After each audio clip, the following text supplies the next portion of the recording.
A mí la verdad que me cuesta entender cómo llegó Harris al lugar donde está, ¿no? De ser candidata. Capaz que es una cosa fortuita, ¿viste? Una alineación de planetas entre los problemas de Biden que ahí vemos en pantalla, la imposibilidad de un candidato mejor, del establishment demócrata, ¿no? Pero me cuesta a veces realmente. Por ahí vi algunos investigadores que alguna vez te comenté fuera de cámara que vinculaban a los padres de Kamala Harris, a la madre en particular, a la familia materna, con la sociedad teosófica, el rol en la India, ¿no? Después, siempre cerca de países donde la sociedad teosófica tiene alguna influencia y demás, pero realmente me llama la atención, ¿no? Una candidata que no estaba para competir, digamos, ¿no?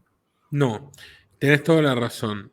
Lo cual remite a esa vieja tesis que decíamos, si los demócratas están entregados para perder la elección, es porque saben que va a explotar una gran bomba y quieren que le explote a Trump para liquidar definitivamente a Trump, como intentaron y le salió bastante bien, por lo menos por 4 años, con la crisis del 2020. Es inquietante. Contale a la gente qué es la teosofía, porque es interesante que la abuela de Kamala esté vinculada a la sociedad teosófica. De Blavatsky, Claro. ¿verdad? Blavatsky. Exacto, sí, arranca con Elena Petrova Blavatsky, que hace una suerte, ¿cómo podemos decir? Occidentalización de cierto esoterismo de Europa del Este, ruso y demás, ¿no? Ella tuvo mucha influencia, como decía, ahí en la India, ¿no? De donde es Harris. Pero fíjate que, digamos, la sociedad teosófica, o al menos la evolución de la sociedad teosófica, está muy presente inclusive en las propias Naciones Unidas, ¿no? A través de los discípulos, digamos, de Blavatsky. Blavatsky era una rusa que operaba desde Londres, viajó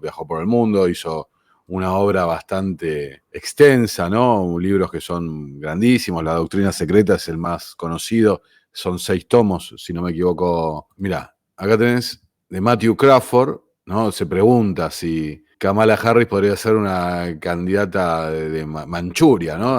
Haciendo referencia, Nico, a aquella película, ¿no? Fíjate, acá él hizo una red de relaciones, ¿no? De Kamala Harris con la sociedad teosófica, inclusive, principalmente tenemos que decir de la ciudad, ¿no? Donde vivía la mamá. La mamá estudió en Madras, en un colegio subvencionado por la Sociedad Teosófica, pagado por la Sociedad Teosófica. Acá el autor explica, ¿no? La investigación que hace él, que la Sociedad Teosófica cumplió una suerte de función de masonería 2.0 en el siglo XIX, al estar abierto a la mujer y demás, como funcionar como una red de sociedades secretas dentro de los países de la Commonwealth para operar revoluciones de color, etcétera, ¿no? Operar. Y bueno, lo que decía ahí, fíjate, la relación con la sociedad fabiana, Annie Besant, la continuadora de la obra de Blavatsky, la relación que tiene, insisto, con las Naciones Unidas, mira, La London School of Economics, la donde sociedad fabiana. estuvieron Popper de Soros. profesor, Soros de alumno y figura muy influyente ahí hasta el día de hoy por las donaciones. Marina Mazzucato, la economista que es amiga de Petro, de Alberto Fernández, que ahora va a estar con Sheinbaum en México, que es la favorita de Bill Gates y del Papa Francisco, etcétera. Todos ellos enmarcados en la sociedad fabiana, que eran los que buscaban conquistar el socialismo a través de la evolución y no la revolución, que siguen existiendo, que son el gran think tank del Partido Laborista Inglés, que hoy gobierna y encarcela a los tuiteros que opinan cosas que no le gustan al gobierno, ¿no? La tiranía que hay hoy en Inglaterra, que la venimos abordando. Y todos estos estarían vinculados con Kamala a través de la madre, Yamala, que es esta famosa oncóloga, que en su etapa en la India, donde ellos pertenecían a la casta Brahman, cuento en mi documental muy recomendado lo que nadie dijo de Kamala Harris, pertenecen, de hecho, si Kamala va a la India y alguien la mira a los ojos perteneciendo a una casta inferior, hay lugares donde hasta el día de hoy lo encierran en una celda hasta que muera de sed, que es el castigo por mirar a los ojos a alguien de la casta superior, ¿no? Pero su abuelo era funcionario del Imperio Británico, P.B. Gopalan, que en Madras tenía una mansión con 100 sirvientes. Kamala Harris dice que ella es de origen de clase media. 100 sirvientes tenía. El abuelo es además una figura que ella misma en su autobiografía, Smart on Crime, inteligente contra el crimen o sobre el crimen, inteligente sobre el crimen seguro. Ella dice que es su gran influencia y el abuelito dirigía campos de concentración para pakistaníes y diseñó él mismo, su abuelo hindú Brahman, funcionario del Imperio Británico, el sistema de apartheid racial en Zimbabue. ¿Cuál es el nombre original? Rhodesia, que era el país que le regalaron a Cecil Rhodes, el Fabiano, que crea su propia sociedad. Hicimos el megadocumental nosotros, de la sociedad secreta más poderosa y desconocida, su propia sociedad secreta y que está vinculado a toda esta gente. Entonces es como que, claro, Kamala pertenece de alguna manera a la élite vasalla, a la élite, de hecho cipayo es el término que se utilizaba para esos indios, ¿sabías? Que eran lo que estaban aliados a Inglaterra, a esa élite anglo que dio forma al mundo y que tanto seguimiento le hemos dado, especialmente vos, con el tema de las becas Fulbright, de las cuales participó Bill Clinton. El propósito de Rhodes fue exactamente que era un colonialista salvaje del siglo XIX, un racista, un genocida despiadado, homosexual, por cierto, reprimido, lo cual no tiene nada de malo ser homosexual, pero la gente que se reprime generalmente termina caldeando grandes odios, y su propósito de la herencia era formar, ¿no?, este imperio angloamericano que fusiona a las élites de Estados Unidos y de Inglaterra y así puedan comandar los destinos del mundo. Kamala Harris está perfectamente insertada ahí. Creo que este es el análisis más profundo que se ha hecho en internet de por qué Kamala Harris llegó a ser candidata. Debo felicitarte, Nico. Claro, mirá lo que dice el artículo, ¿no? Igual es una investigación larga, ¿no? Amerita desarrollarla mucho más. La familia Gopalan se estableció en el barrio Besant, donde estaba la sede internacional de la Teosofía. Ella, la madre, estudió en una escuela financiada por la Teosofía. Después también, ¿no? Las conexiones, bueno, la edición anterior habíamos hablado cómo ella viajó a Canadá, donde me llamó la atención, porque ocultó tanto, trató de hacerlo pasar desapercibido, ¿no? Pero siempre estás hablando del núcleo de la Commonwealth y demás. Y las sociedades secretas, viste, hay mucha, por un lado, mucha fantasía del ocultismo y esto que lo otro, pero mucho de esto, de infiltración, de secretismo, de operaciones, ¿no? De alentar revoluciones de color desde adentro, cambio de regímenes, cooptar los sistemas políticos y demás. Ahí hay una cosa mucho más lógica que lo que cree mucha gente, ¿no? De energías y esto y lo otro. Que no digo Es que no británico, es típicamente del servicio secreto británico. Lawrence de Arabia, Lord Byron. Lord Byron es el padre de la independencia de Grecia, que es muy gracioso porque decir Grecia, Atenas, la cuna de la civilización occidental, y supuestamente él es el padre independentista de Grecia, que era un poeta inglés del siglo XIX, que fue a convencerlos de luchar contra los turcos para quedar bajo el arbitrio británico, o sea, ninguna independencia, cambio de dependencia. Y ellos financiaron a la yihad, la primera yihad, que eran los hermanos musulmanes en Egipto, para ajustar cuentas con el coronel socialista laico Gamal Abdel Nasser, que era el Perón de Egipto, el tercer posicionista, que les expropió torpemente el canal de Suez y los ingleses le cayeron con todo, y entre otras cosas le financiaron a la yihad musulmana, que vos fijate, los ingleses no lograron derrocar a Nasser, matan a su sucesor, Anwar el-Sadat, en Egipto, años 60, no lograron derrocar a Nasser con los hermanos musulmanes, pero esos mismos hermanos musulmanes sí lograron derrocar al último heredero de Nasser, Hosni Mubarak, que gobierna desde la muerte del Sadat hasta la primavera árabe de 2011, y lo derrocaron. Lo derrocaron en una primavera, la primavera árabe de Hillary Clinton, cuyo marido estaba en la beca de Cecil Rhodes, activando esa yihad musulmana que crearon los ingleses y cumpliendo su propósito original. O sea, es un ejemplo muy, muy concreto de cómo funcionó el sueño de la élite angloamericana de Cecil Rhodes completamente, cómo un proyecto llevó décadas de desarrollo, fue pensado por los ingleses, pero finalmente concretado en tiempos de Barack Obama. Bueno, ahí exactamente, vos fíjate, bueno, ahí está el gráfico, insisto, merece una, porque es muy curioso realmente, merece una investigación, las conexiones, ¿no?, de la sociedad teosófica. Yo estuve leyendo la investigación, leyéndola superficialmente, y me gusta porque este periodista dice, en realidad, yo no quería llegar a no estaba buscando investigar lo que terminé encontrando, ¿no?, el rol de la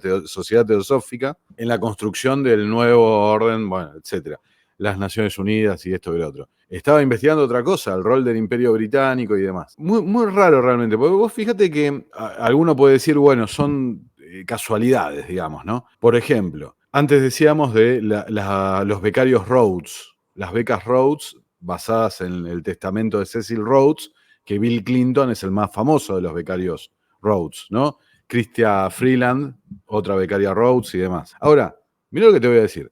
Uno de los ganadores del Aprendiz, el reality show de Donald Trump, es un becario Rhodes. Entonces, puede ser casualidad, pero como que muchas casualidades, ¿viste? Como No hay tantas becas Rhodes, para empezar, ¿no? Claro, no hay tantos. Entonces, ¿cómo llegás a...? Inclusive, yo no lo había visto leyéndolo con una cierta polémica en el final de la temporada, que cómo le gana el premio, esto y lo otro. Pero, qué curioso, ¿no? Justo. Y Chrystia Freeland, además, recuerden, es la viceprimer ministro de Canadá. Lo vamos a tratar dentro de poco. Casi que se va a convertir en la primer ministro en cualquier momento. La ministra de Economía es la que congeló las cuentas de los camioneros que se levantaron contra la tiranía sanitaria de Trudeau. Es la miembro directiva del programa de jóvenes líderes, o sea, tutora del programa de jóvenes líderes del Foro Económico Mundial, que son miembros todos del Partido Liberal de Canadá, entre comillas, que es socialista directamente, pero casi soviético. Es increíble cómo los tipos lo lograron, la élite angloamericana, ¿no? Y bien vanguardista. Así que las becas Fulbright, no, increíble. Mostrarle a la gente, Nico, antes de que pasemos a la próxima noticia, el logo de la Sociedad Teosófica. Pues es un tema que yo, obviamente lo manejás mucho más vos que yo, pero veo el logo en Wikipedia y digo, what the fucking hell. O sea, no entiendo nada, literalmente. Es el logo más integrativo que hay, ¿no? En semiótica. Una serpiente que se muerde la cola. Qué grande, Nico. La esvástica, que es la original sánscrito, mucho antes de... Es el símbolo indoeuropeo del primer idioma. Ahí en el medio de la serpiente mordiéndose la cola. La estrella de David, con dos colores, blanco y negro. Eso me parece que es el logo de la femineidad que hoy usan las feministas, o me equivoco lo que tiene en el centro. Sí, puede ser el Ankh egipcio también. El Om arriba. El Om arriba y there is no religion higher than truth. No hay religión más alta que la verdad, más elevada que la verdad.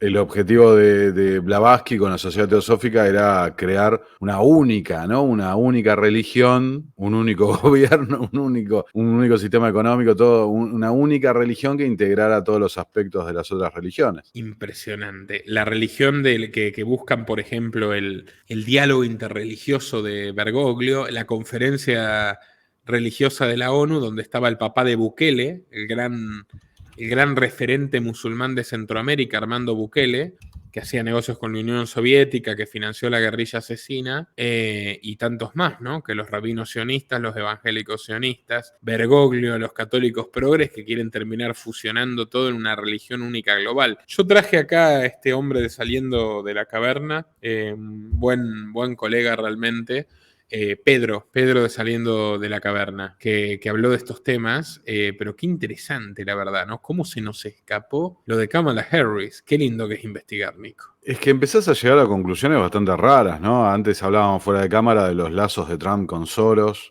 mucho más afianzados de lo que uno pensaba. Lo que pasa es que con Trump hay como un estilo de efecto Mandela, ¿no? ¿Viste lo que se hizo viral en internet?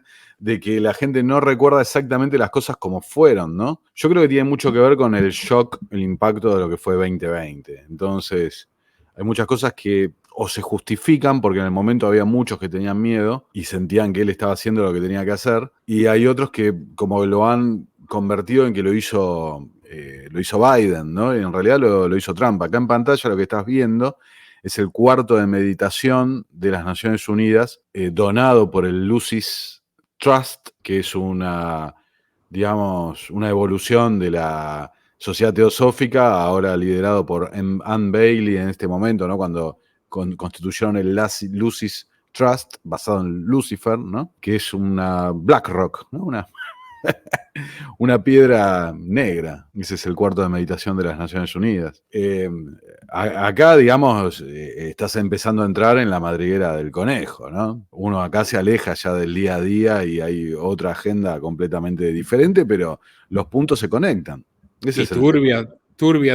Vos dijiste recién la continuadora de Blavatsky, Annie Besant, ¿verdad? Sí. Bueno. Casada con Olcott, con el general Olcott, que es el que lleva a Estados Unidos todo el tema de la Sociedad Teosófica. Y bueno, después aparece la figura de Anne Bailey, la continuidad del tiempo. Hoy yo pondría medio relativizaría la influencia de la sociedad teosófica. Evidentemente ha mutado a otro tipo de sociedad secreta de la que no se habla tanto.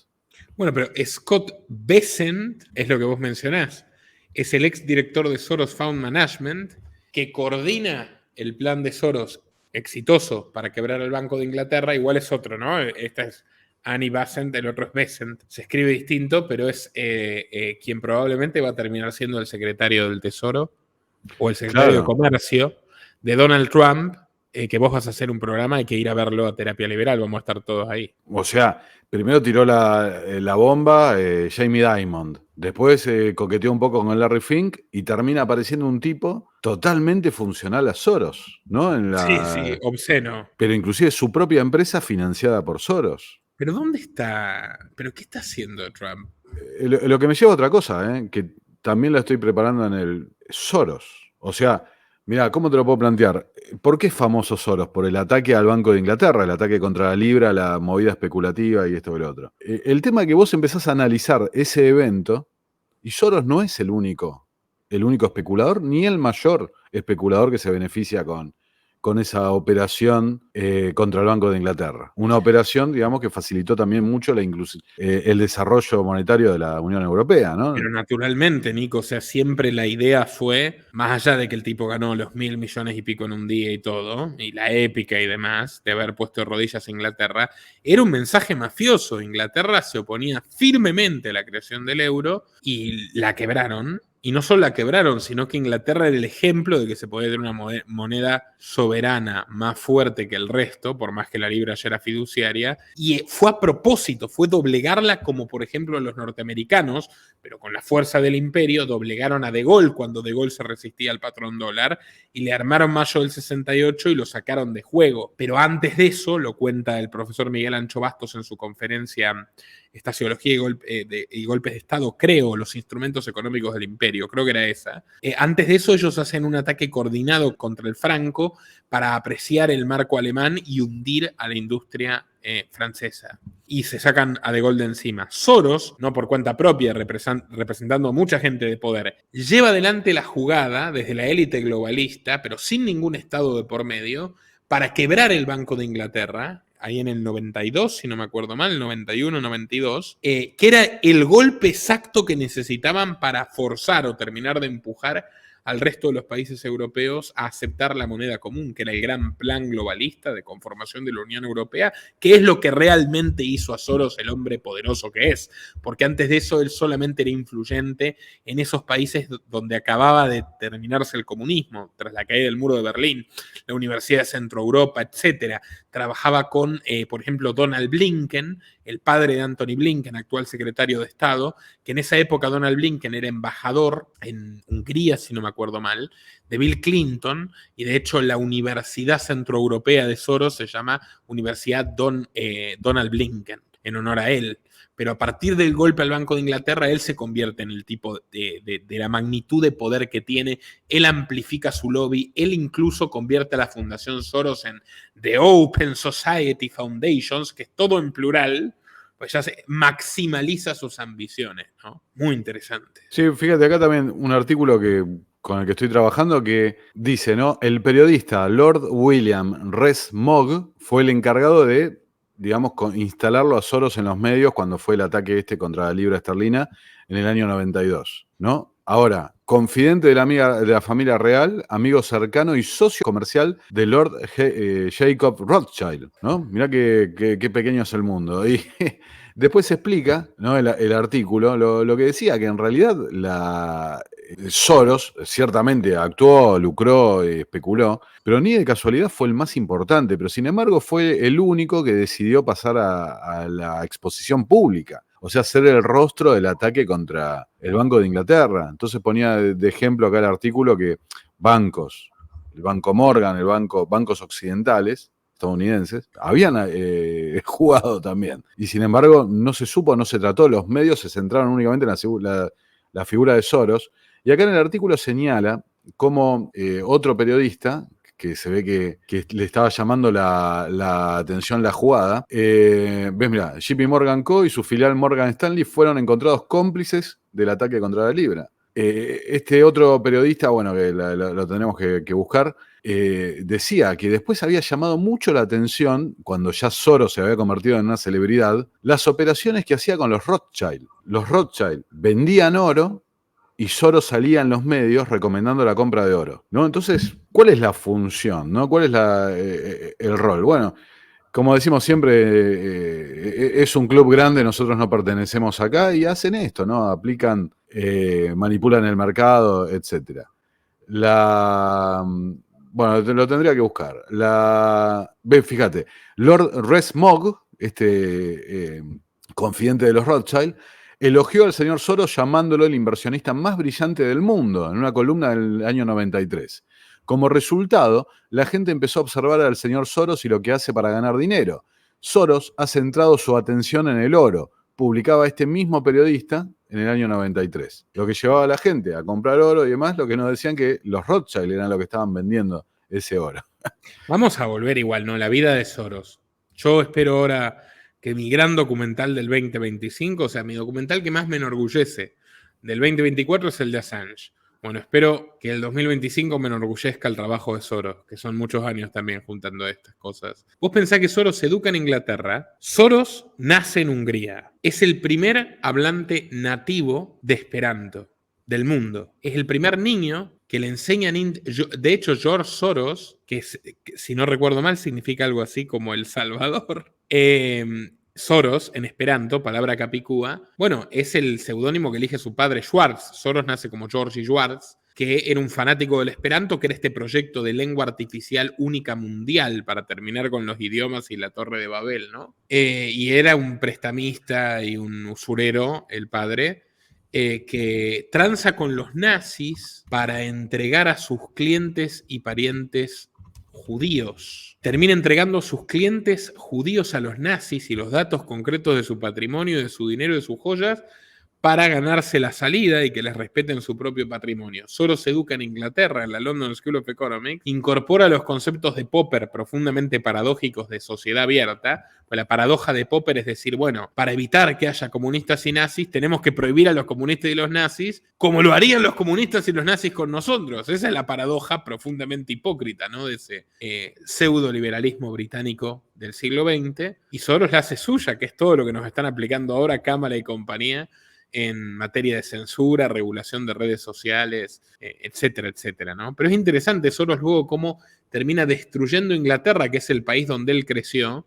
De ahí se va a Nueva York, y en Nueva York, de hecho, se convierte en banquero de los Rockefeller. Y el propio Rockefeller le dice, David, le da el consejo, John, el padre de David, le da el consejo, por verlo como un chico muy entusiasta y con mucho futuro en los manejos maléficos del poder, de que apueste a la fundación, que apueste a la filantropía, que se puede lograr mucho más en materia de negocios y política a través de la filantropía que de los negocios en sí. Y ese tipo termina quebrando el Banco de Inglaterra para construir un gobierno mundial en miniatura, que es la Unión Europea, que es la consecución del sueño fabiano, que es como una Unión Soviética más eficiente, más tecnocrática, de gente que nadie elige y regula absolutamente todos los aspectos de la vida de la sociedad, que se está extinguiendo literalmente, como le gusta a los maltusianos, de la Liga Maltusiana a la que formaba parte la abuela de Kamala Harris, ¿verdad?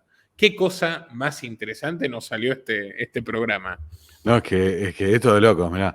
Mientras estabas hablando me puse a buscar, o sea, 2 minutos, ¿no? Tac, tac, tac.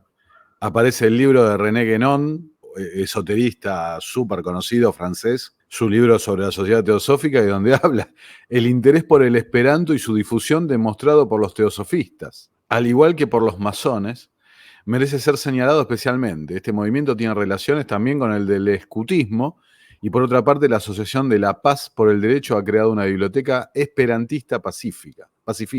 O sea, yo creo que si nos dan media hora más encontramos la vinculación de los creadores del Esperanto con la sociedad teosófica. Ciertamente. Ahí está el libro de René Guénon, Historia de una pseudo religión. Nuestro trabajo depende de tu apoyo. Para que siga siendo posible, realiza tu aporte desde tan solo $3 por mes a través de Patreon. En los enlaces que figuran en la descripción o en el comentario fijado. También podés hacerlo vía Bitcoin o desde la opción Unirte de YouTube. Y si estás en Argentina, elegí el medio de pago de tu preferencia a través de Mercado Pago. Quienes nos apoyen en Patreon a partir de $5 mensuales tendrán acceso a análisis, entrevistas, conferencias y documentales exclusivos. También tenemos opciones para sponsors. Así que publicita con nosotros a través de patreon.com/Nicolás Moraz.